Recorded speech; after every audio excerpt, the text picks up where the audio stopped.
पिंपळखुटी ते जिल्हाधिकारी कार्यालयाच्या ऐतिहासिक लॉंग मार्चची आज यशस्वी सांगता झाली आहे.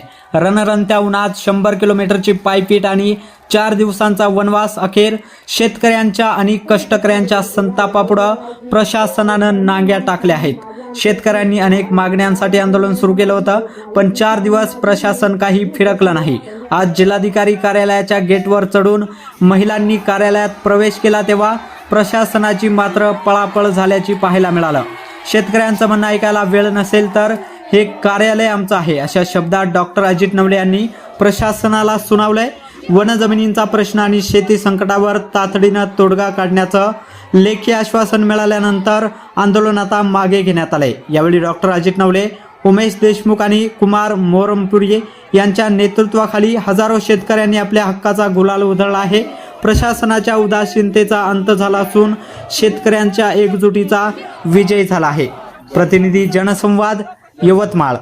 प्रशासनाचा धिक्कार असो, महाराष्ट्र सरकारचा धिक्कार असो, फडणवीस सरकारचा धिक्कार असो, शेतकरी कामगार एकजूट जिंदाबाद, किसान सभा CITU जिंदाबाद.